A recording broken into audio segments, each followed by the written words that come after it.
Et bienvenue à tous sur ma chaîne Cinémagique. Et aujourd'hui nous allons parler de quoi? De Silent Voice, ou Koe no Katachi, dernier film de Yamada Naoko. C'est une adaptation du one-shot de Yoshitoko Oima qui a remporté le Grand Prix Shonen Magazine.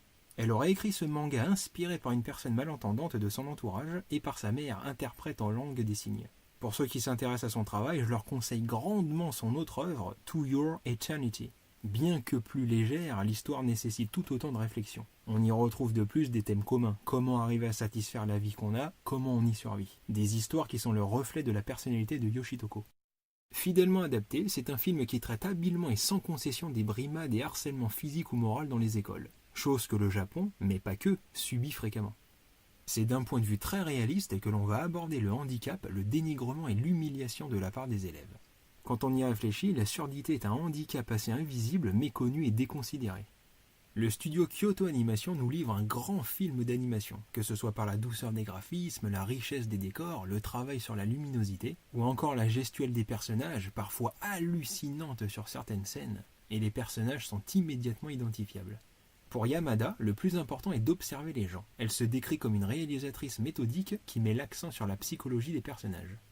On peut constater à quel point ces cadrages sont faits avec soin, et qu'elle explore jusque dans les moindres détails la perspective des points de vue. C'est vraiment précis et minutieux. Ce cocktail visuel contraste particulièrement avec le thème noir du film. C'est vraiment à se demander comment il a pu repartir du festival d'Annecy sans remporter de prix. Même Makoto Shinkai, le réalisateur de Your Name, a qualifié le film de travail fantastique et de production élégante et grandiose. A noter que le titre Silent Voice est celui que l'on a eu en France, mais un autre titre apparaît en anglais, The Shape of Voice, que je trouve absolument magnifique et qui serait plus proche de la traduction japonaise. Néanmoins, ça lui apporte un autre sens, et que ce soit par la forme ou le silence, tout est exploré dans le film. Peut-être n'ont-ils pas voulu faire coup double avec The Shape of Water, qu'on a eu au début d'année, et avec lequel il y a pas mal de similitudes. En fait, c'est comme si on l'avait appelé Silent Water. Dans le film de Del Toro, nous avions pas mal de personnes qui eux-mêmes avaient une forme d'être et de mal-être aux émotions contenues, qui pourrait s'apparenter ici aux différentes formes de silence en chaque individu. Ainsi, l'animation de Yamada nous présente un panel de personnages qui accueillent une nouvelle camarade qui souffre de surdité. C'est alors que démarre une longue aventure où les notions d'amour, d'amitié, de fraternité vont prendre tout leur sens, et où chacun va se confronter aux différentes formes de langage pour y découvrir sa propre individualité. Alors l'intérêt de l'anime est de nous montrer le personnage principal, Shoya Ishida, comme étant le mauvais élève, celui qui prend plaisir à humilier Nishimiya. Une situation qui va alors s'inverser, puisqu'à son tour, il va subir la même chose. C'est d'ailleurs l'un des points que l'on peut oublier pendant l'anime, le fait que lui-même se soit fait harceler, et probablement de manière plus assidue et répétitive, le poussant finalement au suicide. Des sujets assez graves qui sont pourtant traités ici avec grand brio. Il y a vraiment des scènes touchantes et émouvantes, et l'innocence de Nishimiya n'en est que plus bouleversante, comme sa poignée de main pour devenir amie, ou encore le moment où elle tente de déclarer sa flamme et qu'elle ne parvient pas à se faire comprendre. C'est à la fois gênant et fascinant, dramatique et poétique. Dans le manga, elle essaye de dire Suki, qui serait en gros je t'aime, mais à cause de son problème d'articulation, Ishida l'entend comme Tsuki, qui est la lune. Les scènes où elle tente de communiquer sont vraiment fortes, parce que nous aimerions qu'elle puisse se réaliser, mais en même temps c'est assez fin pour qu'on ne puisse pas totalement comprendre ses propos, nous projetant d'autant plus dans la situation. Ce n'est pas juste Ishida ou les autres qui ne comprennent pas, le spectateur non plus. C'est presque grâce à sa sœur, Yuzuru, que le pont ou le lien se reforme, un personnage d'ailleurs très intéressant car on ne s'attend pas forcément à ce qu'il soit autant développé. Et l'une des forces de l'anime réside dans ces personnages secondaires, car ils ne sont pas juste secondaires, mais participent et s'intègrent à ce que sont Ishida et Nishimiya. Les Japonais aiment bien matérialiser les autres facettes d'une personne sous les traits d'un personnage secondaire.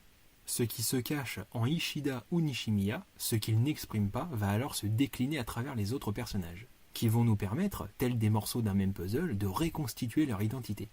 C'est une forme de compréhension par la méthode du kintsugi. Pour ceux qui ne connaissent pas, il s'agit d'une méthode de réparation des porcelaines ou céramiques brisées à l'aide d'une laque saupoudrée de poudre d'or.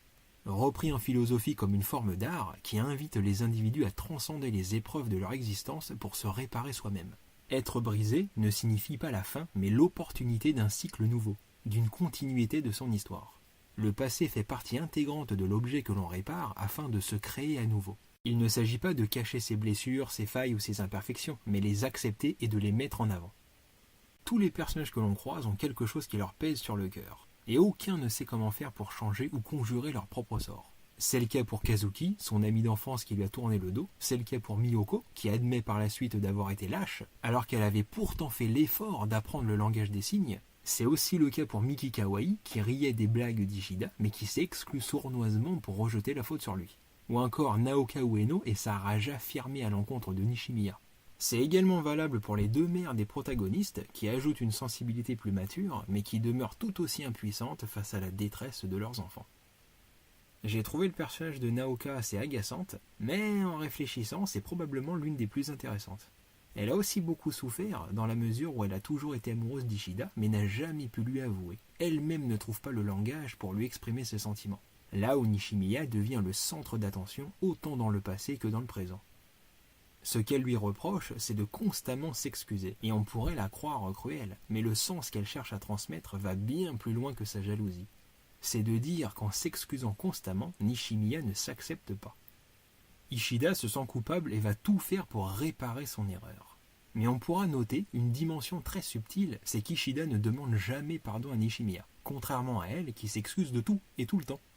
C'est par ses actes qu'il cherche la rédemption. Il est sur la voie de ce qu'il cherche à atteindre sans l'exprimer. Et c'est exactement ce qu'il manque à Nishimiya.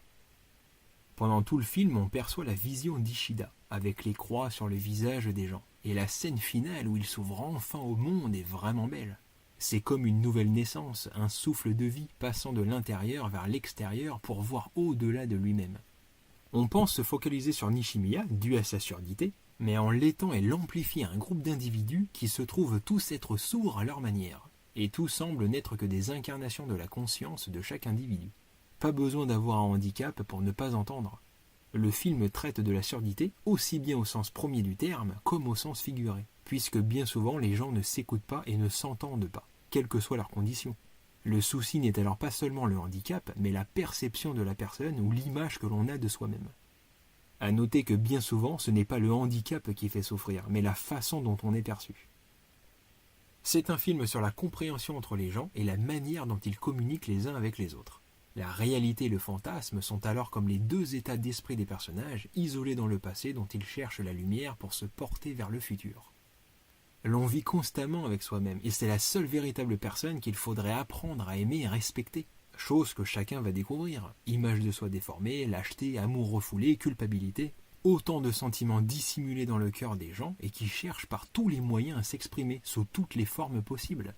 Mais on ne le comprend pas, on ne le perçoit pas. Car, tout comme Ishida, l'on a une faculté assez tenace pour se cloisonner et rester enfermé dans sa tête. C'est souvent comme ça qu'on finit par se détester soi-même, et tenter une diversion en critiquant et accusant constamment les autres pour ne pas se voir, et projeter ses propres failles sur un bouc émissaire. Ueno dit à un moment donné, tout aurait été différent si elle n'avait pas été là. C'est à la fois triste et cruel, mais tout aurait été plus facile sans elle. Ce que l'on peut y voir, c'est que Nishimiya est l'élément qui dévoile et met en lumière une forme de vérité que tout le monde cherche à ignorer, préférant rester sourd à ce problème. Quelqu'un qui possède un handicap force l'individu apathique à se réveiller et s'y confronter, arborant des parties de lui-même qu'il n'avait pas forcément envie de voir. Chacun agit et réagit à sa manière, et souvent les brimades sont simplement des solutions trouvées à un problème personnel, comme l'ignorance, l'incompréhension ou la peur. Et l'anime parvient habilement à mettre en avant les réactions dues à la sensibilité propre de chacun. Ishida est l'initiateur du changement, mais il avait atteint le fond et avait décidé de mourir. Comme on le dit, c'est au fond du puits, dans les abysses, que la lumière apparaît. Ishida a été retenu par quelque chose qu'il cherche à honorer, en devenant lui-même la lumière qui va retenir Nishimiya. Je vous avoue avoir vraiment été renversé lorsque Nishimiya, à son tour, se porte sur le balcon pour mettre fin à ses jours. On suit le personnage d'Ishida et on reste focalisé sur sa quête, en espérant qu'il y parvienne, qu'en oubliant le passé, tout s'arrangera. Mais dans la culture asiatique, on prête beaucoup attention à l'autre. Et même si l'on suit un personnage principal, les émotions des autres auront une importance considérable. C'est-à-dire que même si Ishida parvient à renouer avec elle et à arranger les choses, ça ne change en rien tout ce qu'elle a pu ressentir et qu'elle contient en elle depuis toujours. Personne ne se demande ce que ressent le personnage, comment elle vit tout ce qui lui arrive. Et malgré les apparences positives et que tout semble aller pour le mieux, personne n'avait véritablement eu accès à elle parce qu'elle-même n'en avait pas encore eu la démarche. De constater que le point de vue d'Ueno se révèle exact et aussi bien développé dans cette dernière partie, ça m'a vraiment touché. Nishimiya n'a jamais vraiment cherché à communiquer ou échanger et elle n'a pas eu le comportement qu'elle aurait pu avoir avec ses camarades. Elle, qui a toujours été victime par les autres, se rend compte qu'elle a été son propre bourreau. Tout le monde l'a isolée, mais elle-même s'est isolée, exactement comme Ishida. Elle se déteste pour ce qu'elle est et pour l'image qu'elle véhicule auprès des autres. Ishida a fait son chemin de rédemption pour améliorer les choses, mais elle-même avait quelque chose à comprendre et à réparer. Même si quelqu'un nous aide et nous montre le bon chemin, c'est à nous d'agir et de l'emprunter. C'est ce qu'elle fait à la fin en allant voir tous les personnages de sa propre initiative. Il n'y a plus d'excusez-moi, elle ouvre le dialogue et tente de réparer les fissures du temps. D'un côté, Nishimiya nous invite à nous accepter et se pardonner afin de pouvoir aimer les autres en retour, et de l'autre côté, Ishida à nous intéresser aux autres et à communiquer tous ensemble. La façon dont est traitée leur romance est tout en finesse. Quelque part, Ishida s'est rapproché d'elle par la violence, là où elle, par la douceur. Il était peut-être déjà amoureux d'elle, mais ne pouvait pas l'admettre ou l'exprimer. Tout comme elle, malgré son handicap, est certainement la seule à avoir entendu son appel à l'aide intérieure à travers ses actes virulents. Malgré qu'on lui casse à répétition ses appareils auditifs, elle se donne les moyens de l'aider. Aucun des deux n'estime n'avoir le droit au bonheur ou d'être aimé par l'autre, et c'est à travers cette longue aventure introspective et temporelle que chacun va faire le chemin de l'autre pour s'accomplir. C'est un jeu de miroir et de transmission, et c'est seulement à ce moment-là qu'ils peuvent se rejoindre face à face sur le pont du lien, le pont du langage et de l'harmonie. À noter d'ailleurs que l'on mentionne que les deux personnages ont une similitude dans leur nom avec le caractère Sho, de Shoko et Shoya. D'ailleurs, si vous avez plus de précisions sur la signification de Sho, n'hésitez pas à me le faire savoir. Tout le monde avait sa part de responsabilité, une chose qui les empêchait de véritablement voir et s'ouvrir aux autres. Chacun est responsable comme chacun réfléchit et s'interroge. Et c'est avec des choses simples, dans les faits et gestes du quotidien que l'on trouve les réponses. Comme la scène où Ishida interrompt Nagatsuka et lui demande « Qu'est-ce que c'est l'amitié ?» Le genre de choses que l'on n'interroge jamais chez nous, comme si ça allait de soi. Et pourtant, c'est bien là l'une des préoccupations principales de l'être humain, l'amour, l'amitié.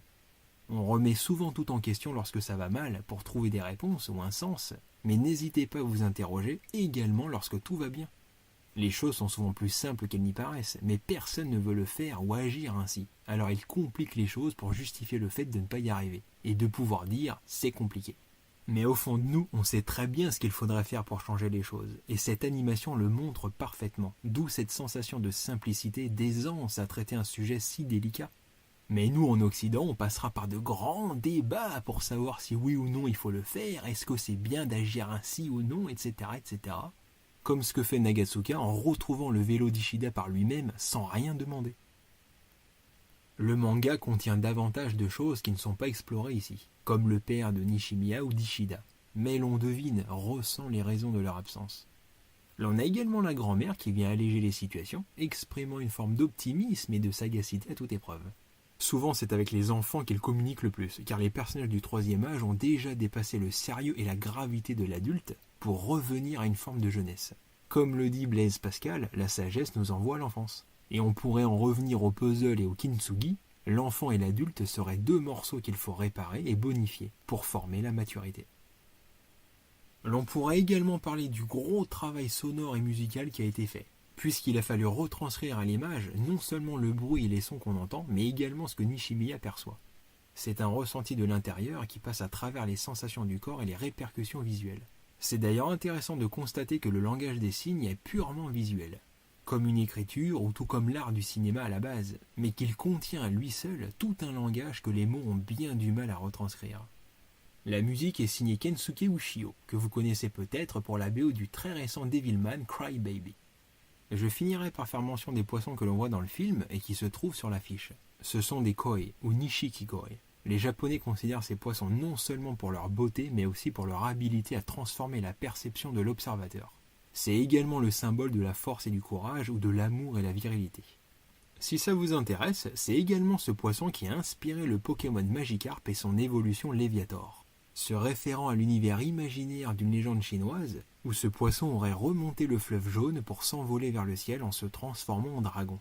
On dit que ce mythe serait à l'origine des banderoles de carpe que l'on retrouve lors d'une fête japonaise au printemps, le Golden Week. Voilà, je pense qu'on va s'arrêter là. Naoko Yamada vient de signer une animation d'une grande beauté en dépeignant la complexité émotionnelle avec beaucoup d'humilité. Ne cherchant à rien la facilité, elle y pose un regard compatissant et bienveillant. Il n'y a ni moralisation ou accusation, simplement une invitation à l'éveil et à la compréhension d'autrui. Le film est ainsi très pédagogique autant pour les personnages que pour les spectateurs. Des thématiques fortes et dramatiques abordées avec finesse et délicatesse, où les émotions coulent en nous pour nous faire comprendre par le ressenti. Et comme le disait Victor Hugo, les mots manquent aux émotions. Continuez à voir des films, quant à moi je vous dis à bientôt et que la magie soit avec vous.